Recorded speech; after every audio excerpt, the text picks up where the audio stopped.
Very often when someone starts a business, their objective is really to buy themselves some freedom.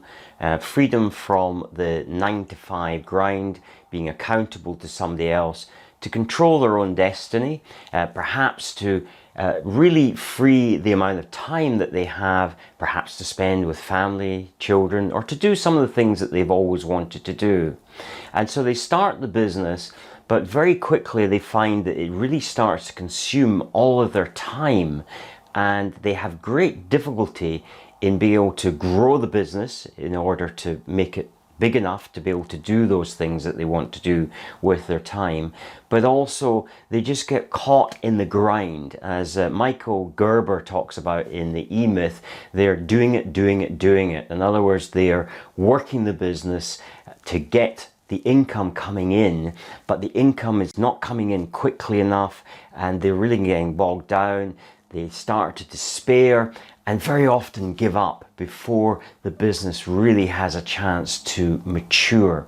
So in this video, we're going to talk about some very first principles about how you develop that business into a world-class business. In fact, whether you want to be like a small business or a large business, the principles are essentially the same, and you have to have that ability to free up your time in order to grow the business.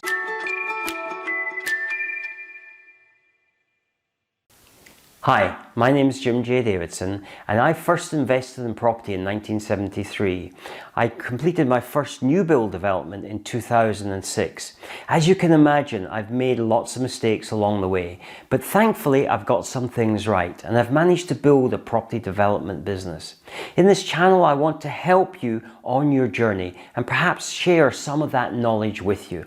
And so through this channel, which I hope you will subscribe to, or through our membership app, which I hope you will join, and incidentally it's free, you can learn a little bit more about building houses and building a property development business.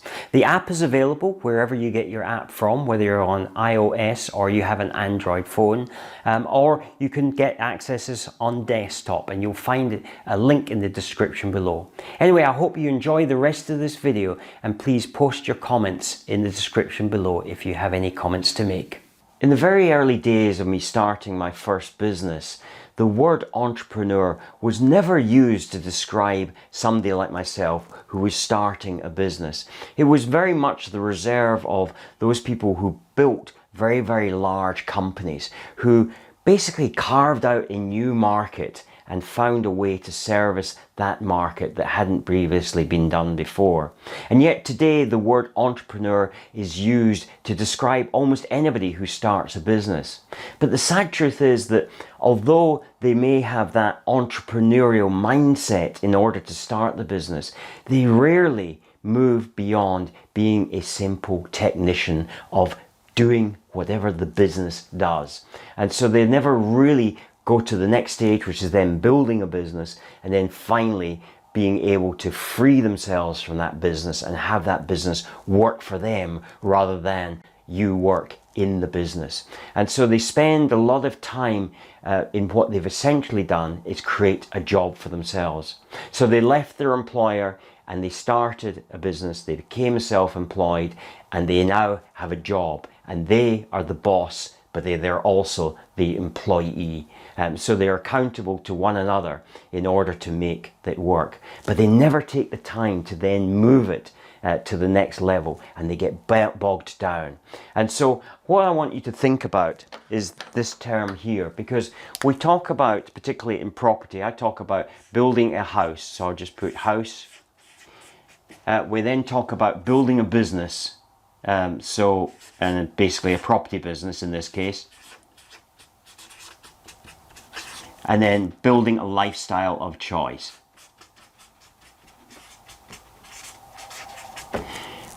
And of course, this principle doesn't really matter what type of business that you have. It's not really restricted to property.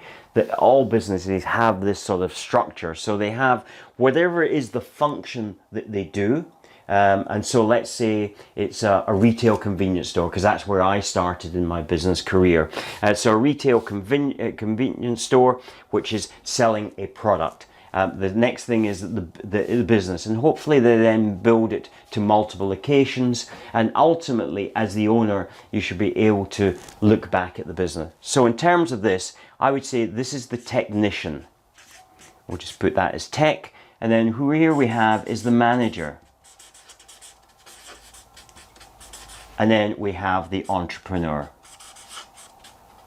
And so these functions are very much what you need to be focusing on. So when you start the business, you're starting often as the technician, and with the ultimate goal we think of developing that lifestyle of choice.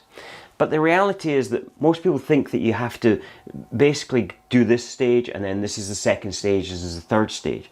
Actually, from day one you should be aiming towards there. Now it's going to take you some time to get there, but the way that you think about the business, you need to be thinking as the entrepreneur rather than the technician and the manager. So let's just assume that we have here basically a bunch of shops, and let's say you have 4 shops. And so when you look at these shops, you then think, okay, so how is this business overall run? Well, let's assume that you have a head office. And so therefore, within each of these shops, you have a technician. So these are the people serving the customers, stocking the shelves, and doing all the work, the cashiers, and the people like administering the money, making sure the money gets to the bank, and all the functions of the bookkeeping. And within each one is headed up by a manager. So the manager manages those individual businesses. So you've got a bunch of technicians and 4 managers. And here you are in head office. Now in head office, you've also got some people who are carrying out technician work and management functions as well. But you are sitting there looking at the business. So when you think about something that needs to be done in the business, who is it does it? So the work that's getting done inside the shop is really not the work of the person who owns a business, in other words, the entrepreneur. What the entrepreneur is thinking, okay, so I've got 4 shops, how do I get my 5th shop?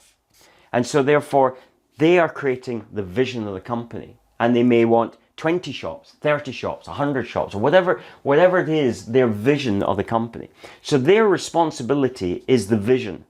But of course, things don't necessarily go right in the shops, and maybe even though with the competent managers, it goes, the things don't always happen the way that they're supposed to. Maybe the sales start to drop. So who influences this? Well, obviously the manager takes a certain amount of responsibility, but the visionary, in other words, the entrepreneur, thinks, okay, maybe we need a new marketing system. Maybe we need to be looking at our pricing policy. Maybe we need to be upping our margins because our sales have dropped. So they're thinking always about the big picture. And so therefore they're starting to, they're really functionaries of this. So they're not going in there, because sales are a bit down, to go and serve some more customers, because that's actually not going to really have any impact. There's enough people serving the customers there. So they've always got to be looking at the larger picture and thinking, how do I drive this business forward? And that's the vision. Now I want to just actually just go into this a little bit further, because the role of the entrepreneur is to have the vision. Now, interestingly enough, have built houses, obviously, and that's our business, is that we build houses. And so I saw recently one of the contractors that built this house posting on Facebook and said, "This is a house I built. This is one of my houses." And then I saw the architect saying, "This is one of my houses." Well, it's true. The contractor did build the house. The architect did design the house. But actually, without my vision to say, well, I'm going to build something here, here's what the structure is, I pulled this team of people together.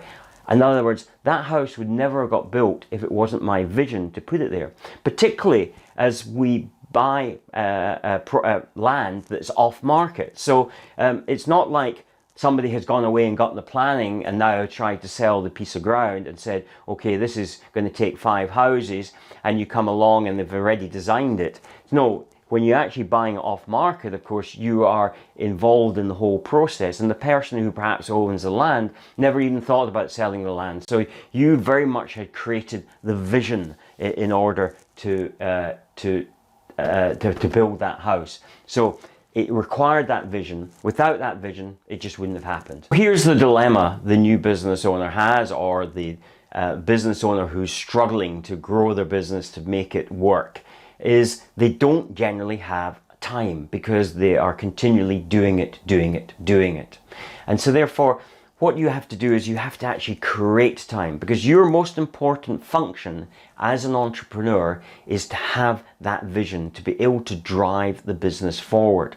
And so right from the very start of starting your business, you need to be thinking in terms of that vision and how you're going to enact that vision. So you have to be able to carve out some time.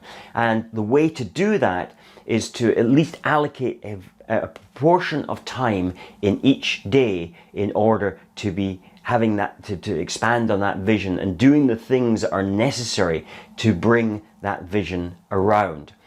So it doesn't matter when that is, and I suggest that you do that within what I call peak performance time. So we all have about 3.5 hours a day where we're absolutely at our peak performance.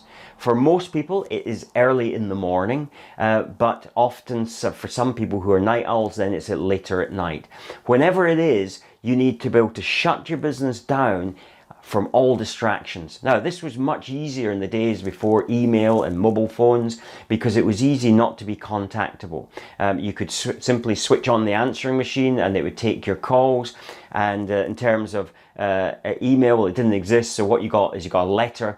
Well, you had time to deal with that. You didn't have to instantly do that. And so people feel pressure to instantly react to those situations.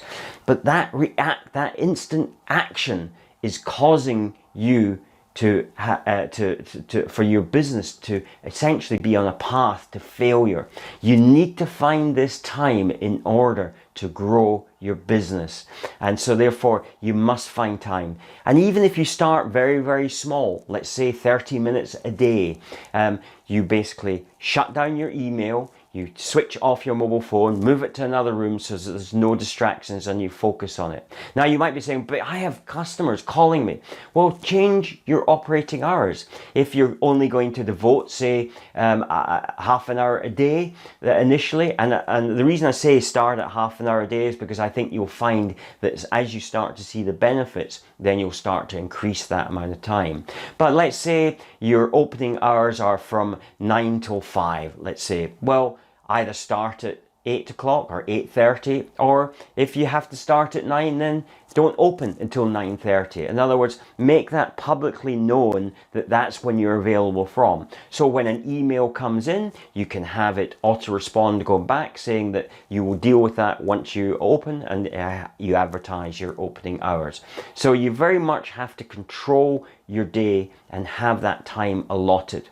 And then when you do actually go through your day, and I'm going to create, not going to create, I actually have a template which I'll put in the membership community documents library, so you'll be able to get access to it there. And of course, as you know, it's free to join if you're not a member of our membership community. But essentially, this document will break down on the sheet, and basically you have time, so a start time, a finish time, duration of whatever that task is. So you're listing all your tasks here, and then you have a column here which essentially says TME. And so therefore you categorize that task. So you put in your task here, whatever that task is. Whatever the task is, you put it in there, and then you categorize it afterwards. So you know how much time you have actually spent on that particular task. So if it's a technician's task, you put it down there. If you put it as a management task, and then if it's an entrepreneur's task. The idea, of course, is to spend more and more time as the entrepreneur, but clearly these functions have to be done. So if you are a single person business, in other words, a solopreneur, then you're going to have to carry out all those functions.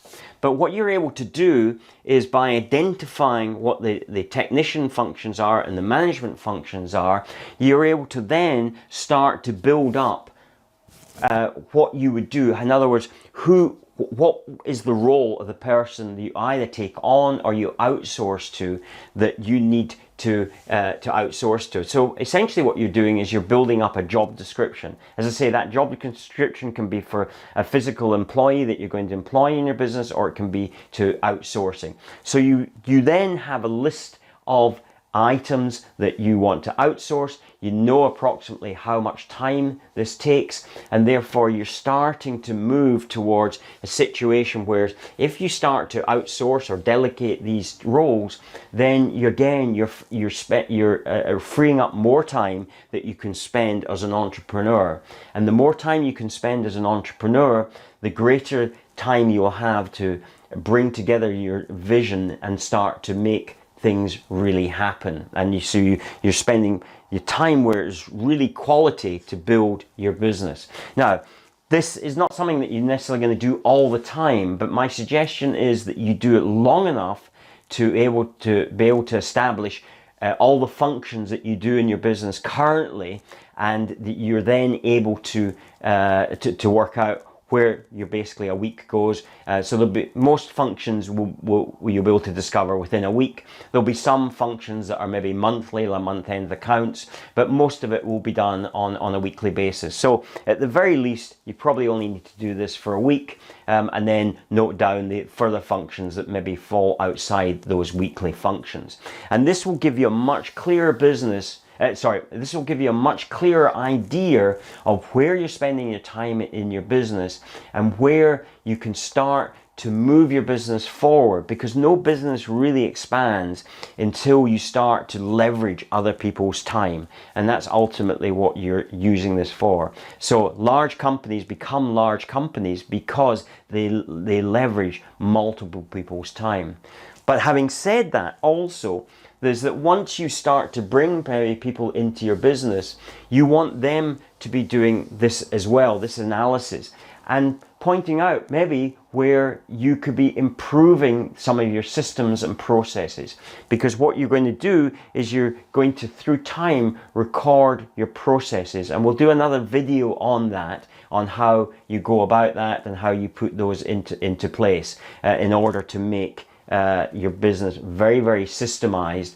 And believe it or not, most businesses can be systemized, even things that are a bit more technical and seem a bit more abstract, and certainly within the property industry you can systemize everything. So there's no excuse to not do this. So I hope you found that useful. If you haven't already subscribed to the channel, please hit that subscribe button and remember to hit the notification bell so that you can be kept informed of all future videos that are posted.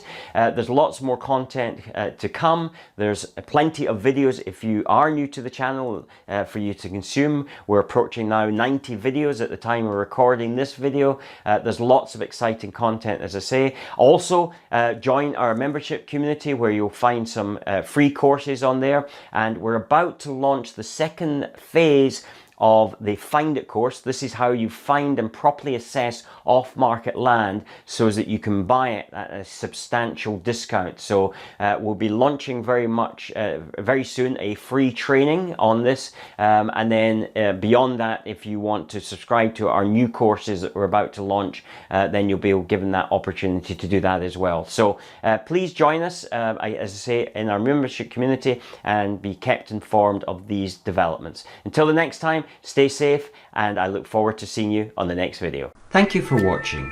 Subscribe for more videos, then click to watch the next video. Please remember to visit our website at builditandprosper.com, Together app, or click on the button on the YouTube header if you're on desktop.